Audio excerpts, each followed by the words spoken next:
저는 오늘 빌립보서 2장에 있는 말씀을 가지고 하나님 말씀을 전하기 전에 마태복음 7장 7절과 8절에 있는 말씀을 먼저 나누고 싶습니다.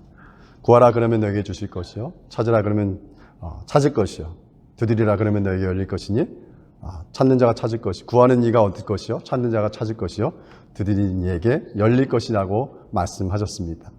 정말 이러한 하나님의 예수님의 말씀을 믿고 날마다 구하고 간구해서 하나님이 주시는 응답, 축복을 누릴 수 있기를 축복합니다. 그럼 우리가 언제까지 우리가 간구해야 할까요? 이런 의문이 들었습니다. 하나님, 정말 언제까지 우리가 구하고 찾고 두드려야 할까요? 저에게 주시는 해답이었습니다. 네가 얻을 때까지. 우리는 언제 응답받을지 모르잖아요. 그렇기 때문에 우리가 할 수 있는 것, 하나님 주실 때까지 구하는 것, 이것이 우리의 기도의 자세가 아닐까라고 생각합니다. 우리 어린 자녀들이 뭔가 얻으려고 정말 자신에게 필요한 것이 있으면 끝까지 부모에게 쫓아다니면서 엄마 나 이거 필요해 하면서 이렇게 졸라대는 것처럼 우리에게 필요하고 정말 우리가 하나님으로부터 얻을 수 없는 것이라면 정말 하나님 앞에 끝까지 붙들러 매달려서 우리 하나님께서 공급해 주시는 그 은혜들을 누릴 수 있는 우리 세원학교의 식구들이 되기를 축복합니다. 오늘 빌립보에 있는 말씀을 전하면서 먼저 빌립보의 배경을 좀 살펴보고 싶습니다. 빌립보 교회가 어떻게 세워지게 된 것인가? 사도 바울이 빌립보 교회에게 보낸 서신인데 이 빌립보 교회는 우리가 사도행전 16장의 말씀을 보면 어떻게 빌립보 교회가 세워졌는지에 대해서 잘 설명해 주고 있습니다. AD 50년경에 사도 바울이 소아시아 북서 해안에 있는 드로아라는 지역에서 이렇게 복음을 전하고 있었습니다. 그런데 어느 날 마게도냐 한 사람이 나타나서 마게도냐로 건너와서 우리를 좀 도와주십시오라는 환상을 보게 됩니다.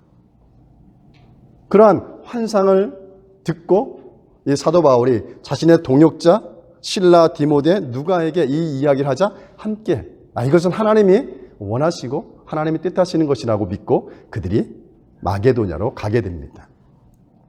이 마게도냐는 어디냐 하면 지금의 그리스로 생각하시면 됩니다. 지중해 터키에서 그리스 쪽을 보면은 이 유럽을 처음 통과하는 곳이 이 마게도냐인데 특별히 이 마게도냐 중에 빌립보 지역에 이들이 들어갔다라고 말하고 있습니다. 이 빌립보는 그리스의 동부 지역으로 터키에서 이 유럽 쪽으로 가기 위해서 첫 번째 들어가는 지역 이름입니다. 그래서 이 빌립보에 대해서 이렇게 성경은 기록합니다. 마게도냐 지방의 첫 성이라고 기록하고 있습니다. 그래서 수도처럼 다른 지역을 이끄는 성이었고 지역이었음을 사도행전 16장에서 언급하고 있습니다. 그래서 이들이 빌립보 지역으로 왔습니다. 빌립보 지역에 와가지고 하나님의 복음을 증거하다가 어느 날 안식일이 되어서 강가를 다니면서 복음을 어디서 전해야 될까, 기도를 어디서 해야 될까라는 그렇게 찾고 있다가 여성들이 많이 모여있는 곳을 발견하게 됩니다. 그래서 그곳에서 복음을 전하기 시작해요. 많은 여성들이 복음을 듣다가 한 여성이 복음을 듣고 이 사실을 마음으로 받아들이게 됩니다. 이 여인이 누구냐 하면 자색 옷감 장사했던 루디아라는 여인입니다. 이 사도 바울의 팀들의 그 복음을 듣고 그 자신뿐만 아니라 그의 가족들에게 데려가서 그 가족 모두가 침례를 받고 새롭게 변화되어지는 사건이 사도행전 16장에서 있습니다. 그러면서 그들은 계속해서 복음을 전하다가 어떤 일이 벌어지냐 하면 귀신 들린 한 여자가 있었습니다. 이 귀신 들린 여자는 이 귀신의 능력으로 많은 사람들의 문제를 해결해주고 이게 많은 역사가 나타나게 되는 거예요. 그런데 이 귀신 들린 여자는 어떤 주인이 있었습니다. 주인에 속한 종이었기 때문에 이 점쟁이 역할을 하면서 번 돈을 주인에게 상납하는 그러한 여인이었습니다. 그런데 바울과 바울의 팀들의 복음을 듣고 이 귀신이 떠나가게 되는 거예요. 그래서 더 이상 이 여인이 복음을 전하지 어떤 점을 치지 못하게 되자 이 여자의 주인이 화가 나서 어떻게 합니까? 이 바울과 실라를 관저로 데려가서 신고합니다. 그래서 이 바울과 실라가 매를 맞게 되고 그리고 그들이 감옥에 들어가게 됩니다. 그런데 더 놀라운 사건이 벌어집니다. 그 사건은 뭐냐면 한밤중에 이 바울과 실라가 이 감옥 속에 있는데 한밤중에 갑자기 지진이 일어나는 거예요. 그러더니 옥문이 열리는 겁니다. 더 나아가서는 그들에게 매여져 있는 옥새 같은 것들이 풀어지는 일이 벌어지는 거예요. 자유로운 삶을 살아갈 수 있는 길이 열린 거죠. 이것을 본 간수가 깜짝 놀라게 되는 거죠. 그래서 이 간수가 이 사건을 보고 예수님을 받아들이게 됩니다. 그리고 그뿐만 아니라 그들을 가족에게 데려가서 복음을 듣고 그 간수의 온 가족이 침례받는 그러한 사건이 사도행전 16장에서 나오게 됩니다. 이렇게 루디아라는 여인의 가정과 이 간수의 가정들로 시작을 해서 시작된 교회가 빌립보 교회였습니다. 이렇게 해서 교회가 시작되어지고 사도 바울은 또 3차 전도 여행을 수년간 다니다가 이 예루살렘으로 다시 돌아가는 길에 이 빌립보 지역에서 무교절을 지내게 됩니다. 그리고 나서 예루살렘으로 돌아가고 나자 거기서 체포되어지고 옥에 들어가고 그래서 그곳에서 편지를 쓰게 된 것이 이 빌립보 서신입니다. 이 빌립보서뿐만 아니라 골로새서, 에베소서, 빌레몬서 이 4개의 서신을 이 옥에 갇혀 있는 가운데 쓴 서신들이라서 옥중 서신이라고도 합니다. 이 빌립보 교회가 세워지고 나서 이 사도 바울이 옥에서 빌립보 교회에게 또 교인들에게 서신을 보내게 됐습니다. 그래서 저는 이 빌립보 말씀을 묵상하면서 왜 이 빌립보 교회에게 사도 바울은 서신을 보내야 됐겠는가? 뭐 안부차 서신을 보냈기도 했겠고 지금의 나의 상황도 얘기했을 거고 여러 가지 이야기를 했을 것입니다. 그런 가운데 빌립보 교회를 그 당시에 생각해 보니까 결국 그 빌립보 교회 현실이 이렇게 신앙생활 하는데 평탄치만 않았던 시대였음을 발견하게 됩니다. 사도행전 16장 12절에 보면은 마게도냐 지경의 첫 성이자 로마의 식민지가 빌립보 교회였다라고 말합니다. 그러니까 정치적으로 로마의 식민지하에 있는 그러한 지역이었습니다. 또 로마는 그 당시에 기독교를 국가 종교로 공인하지 않았습니다. 오히려 핍박했던 시대였습니다. 그러니까 자유롭게 신앙생활할 수 있는 그러한 지역이자 시대가 아니었음을 우리는 알 수 있습니다. 또 빌립보서 1장 29절의 말씀을 보면은 그리스도를 위하여 너희에게 은혜를 주신 것은 다만 그를 믿을 뿐만 아니라 또한 그를 위하여 고난도 받게 하려 하십니다. 사도 바울이 빌립보인들에게 서신을 보내면서 1장에서 너희에게 하나님이 은혜를 주신 이유가 뭔지 아니? 그러나 은혜를 주신 이유는 너희가 그런 지금의 고난 가운데 있어도 고난을 달게 받을 수 있는 그 힘을 주기 위해서 하나님께서 너에게 은혜를 주셨다라고 그는 언급하고 있습니다. 그러니까 빌립보 상황은 복음을 자유롭게 믿을 수 있는 상황이 아니에요. 오히려 내가 예수님을 믿는다라고 고백하면 핍박이 오고 고난이 오고 언제 끌려갈지 모르는 그러한 시대적 상황이었다라는 것입니다. 그런데 이런 어려운 상황에 있는 그들에게 편지를 쓰면서 과연 사도 바울은 어떤 것을 전해야 될까 고민하면서 이 서신을 쓴 거라고 생각합니다. 그것이 저는 오늘 저희가 읽은 본문의 말씀을 전하기 위해서 이 서신을 썼다라고 생각합니다. 그래서 어려움과 고난과 핍박과 언제 이 신앙의 삶에서 들통나면 죽을지 모르지만 이러한 신앙을 이겨낼 수 있는 그 비결, 그 힘은 그리스도 예수의 마음을 갖는 것뿐이라고 말씀하고 있습니다. 저는 빌립보의 핵심이 빌립보서 4장까지 있는데 4장 중에 사도 바울이 전하고자 했던 이 말씀은 이 빌립보서 2장 4절에서부터 8절에 있는 메시지가 핵심이라고 믿습니다. 그 전에 본문 2장 3절부터 4절에는 이런 말씀이 있습니다. 아무 일에든지 다툼이나 허용으로 하지 말고 오직 겸손한 마음으로 각각 자기보다 남을 낮게 여기고 각각 자기의 일을 돌아볼 뿐더러 또한 각각 다른 사람들의 일을 돌아보아 나의 기쁨을 충만하게 하라고 기록하고 있습니다. 여기서 아무 일에든지 다툼이나 허용으로 하지 말라라고 말씀하고 있는 가운데 다툼, 우리가 언제 다툼이 일어날까요? 사람들과 인간과의 관계 속에서 다툼이 일어날 때는 나의 주장은 옳고 상대방의 주장은 옳지 않아. 나의 경험, 나의 생각이 옳지만 너의 경험, 너의 생각은 틀려라고 하면서 상대방의 견해와 경험들을 무시하기 시작할 때부터 다툼이 일어나기 시작합니다. 이 말씀은 저는 묵상하면서 내 자신을 좀 내려놓으라는 거예요. 너의 어떤 삶 속에서 경험했던 것만 가지고 전부인 양 생각하지 말고 좀 더 넓고 좀 더 상대방을 헤아려 줄 수 있는 너그러운 마음을 가지라는 거죠. 허용으로 하지 말라는 말씀은 허용은 외형적으로 어떤 그런 거인 것양을 말합니다. 다 쉽게 얘기해서 외형적으로 그리스도인다운 척하는 그러한 태도를 갖지 말라는 겁니다.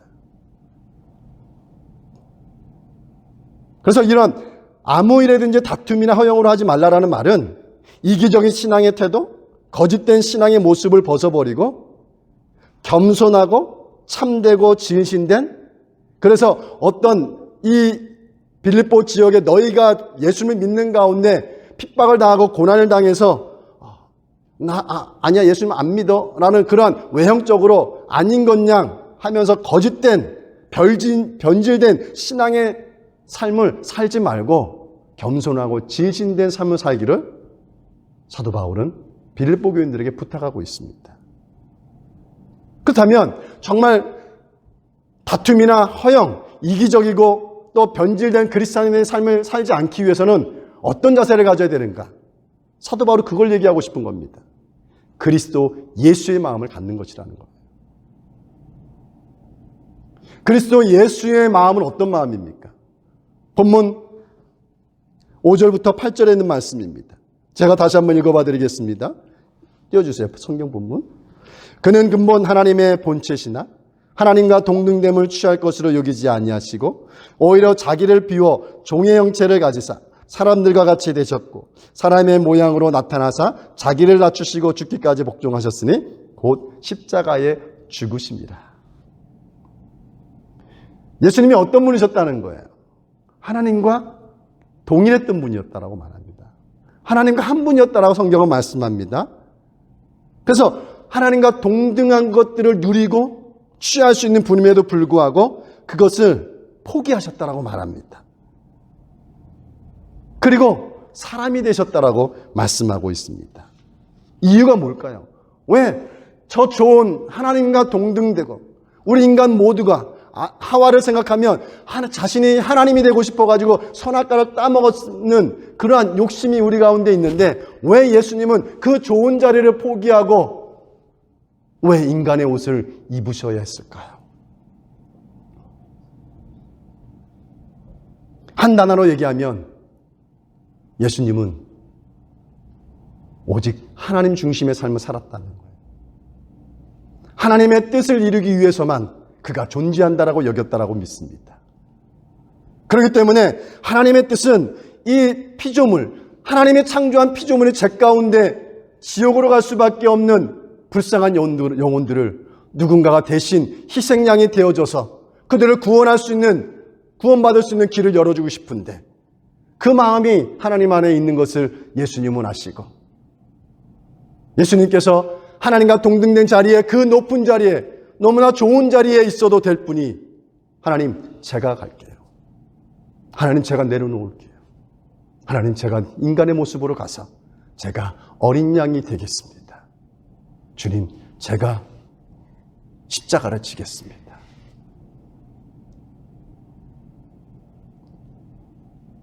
이것이 참된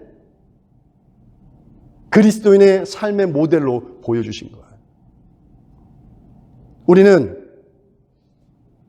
예수 그리스도를 통해서 예수 그리스도의 마음, 오직 하나님만을 바라보고 하나님의 뜻을 이루기 위해서 그 높은 자리를 과감히 내려놓을 수 있는 겸손함, 그리고 우리 인간을 사랑하시기에 십자가의 그 고통을 마다하지 아니하시고 십자가를 주신 그 예수님의 사랑. 우리 이 장면을 보면서 예수님의 삶의 모습은, 예수님의 마음은 하나님을 사랑했고 이웃을 사랑했던 예수님을 발견할 수가 있습니다. 오늘 성경 본문의 말씀은 빌립보 교인들에게 너희 안에 이 마음을 품으라. 너희 안에 이 마음을 품으라는 것은 곧 그리스도 예수의 마음인데, 그리스도 예수의 마음은 하나님을 사랑하는 것이고 이웃을 사랑하는 것이라고 말씀하고 있는 것입니다.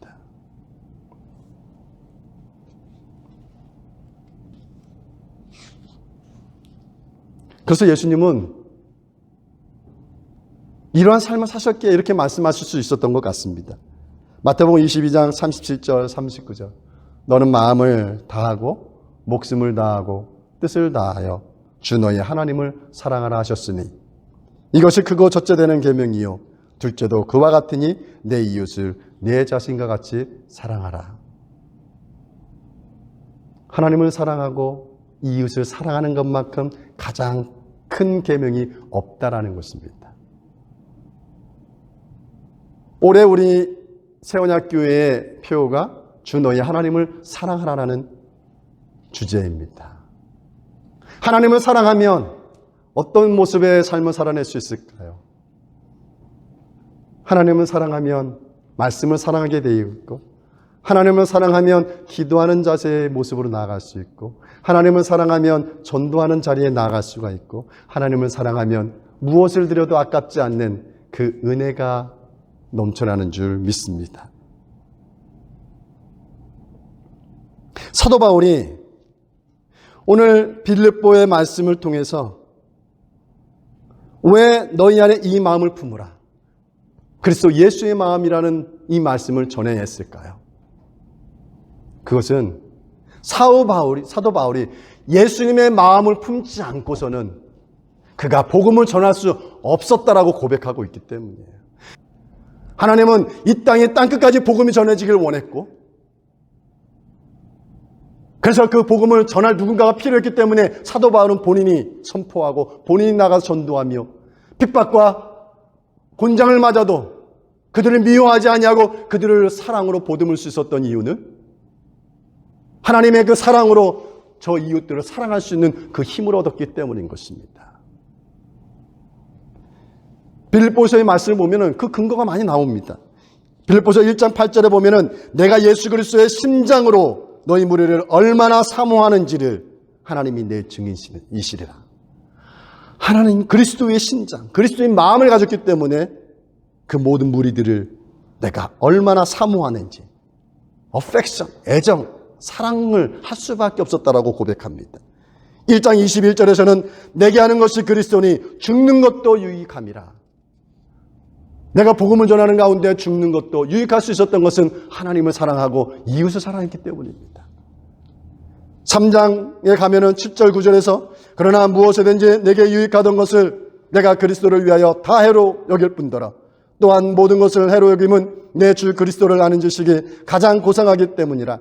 내가 그를 위하여 모든 것을 잃어버리고 배설물로 여김은 그리스도를 얻고 그 안에서 발견되려 함이니 내가 가진 이는 율법에서 난 것이 아니요 오직 그리스도를 믿음으로 말미암은 것이니 곧 믿음으로 하나님께로부터 난 의라. 또 마지막 4장 11절 12절에서는 내가 궁핍함으로 말하는 것이 아니라 어떤 형편이든지 나는 자족하기를 배웠노니 나는 비천에 처할 줄도 알고 풍부에 처할 줄도 알아.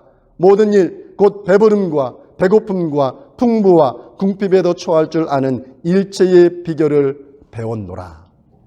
아멘. 자신의 모든 것을 배설물로 여길 수 있었고 비천에 처할 줄도 하고 배부름에 처할 줄도 하고 궁핍에도 처할 줄 아는 그러한 비결을 배울 수 있었던 것은 하나님, 내가 하나님을 사랑하기 때문에 내가 어떠한 환경에 있어도 하나님을 위한 것이라면 제가 능히 그 길을 그러한 상황에 그러한 환경에 처하겠습니다. 왜요? 하나님을 사랑하기 때문입니다. 그래서 사도 바울은 빌립보 3장 17절에 가서 이렇게 한 번 더 말합니다. 형제들아 너희는 함께 나를 본받으라. 내가 하나님을 사랑하고 이웃을 사랑하기 때문에 나의 모든 것들을 포기하고 전도하기를 맞이하지 아니하며 핍박하는 자들을 기도하며 그들을 주께로 인도하는 이 모습을 지금 빌립보 교회 너희들 가운데 핍박과 고난이 몰려온다 하더라도 하나님을 사랑하고 이웃을 사랑하면 너희 신앙을 이겨낼 수 있다. 예수님의 마음을 품으라고 간곡히 부탁하고 있는 말씀이 빌립보서의 말씀입니다. 이러한 삶을 우리가 닮기를 원합니다. 우리 새하늘교회 온 성도님들이 그리스도 예수의 마음을 품기를 원합니다. 그 예수 그리스도의 마음을 품어서 하나님의 영광을 돌리고 이웃을 향하여 끝까지 사랑으로 품을 수 있는 우리 모두가 되기를 주님의 이름으로 축원합니다. 오늘 본문의 말씀은 예수님께서 하늘 보좌를 포기하고 인간의 옷을 입으시고 십자가에서 죽으셨습니다. 이 겸손한 낮아지심, 섬김, 희생 이 모습을 통해서 어떤 일이 벌어졌을까요? 2장 11절에서 이렇게 말씀합니다. 하나님 아버지께 영광이 되었다라고 말합니다. 하나님 아버지께 영광이 되었다는 거예요. 하나님을 사랑하고 이웃을 사랑하며 하나님을 높이는 그러한 섬김과 겸손함과 낮아짐과 희생과 그러한 삶들을 통해서 결국 누가 영광 받으시냐 하면 하나님, 우리를 창조하시고 우리를 구원의 길로 인도하신 하나님이 영광 받으셨습니다. 우리가 존재하는 이유가 뭘까요? 잘 먹고 잘 사는 걸까요? 아닙니다. 하나님의 영광을 위해서 존재하는 우리들입니다. 그래서 우리는 하나님의 자녀이고 하나님의 우리를 자녀로 삼으신 이유는 하나님이 우리를 기대하시는 바가 있기 때문인 줄 믿습니다. 세원학교의 성도님들, 그리스도 예수의 마음을 닮읍시다. 그것을 본받고 정말 내가 있는 자리에서 정말 이것이 내가 하나님이 기뻐하시는 걸까? 정말 내가 이 자리에서 내 이웃을 내가 왜 이해하지 못하고 용서하지 못했는가? 하나님이 기뻐하시는 걸까? 하며 하나님 중심, 내가 정말 하나님 앞에 바르게 겸손하게 하나님의 뜻을 순종하며 복종하며 살아가고 있는지 늘 질문하고 되새기고 그리고 무릎 꿇고 기도함을 통해 예수님의 마음을 품고 또 이러한 예수님의 삶을 따라 삶을 살아드려 하나님께 영광을 돌릴 수 있는 우리 세원학교의 온 성도님들 되시길 주님의 이름으로 축원합니다.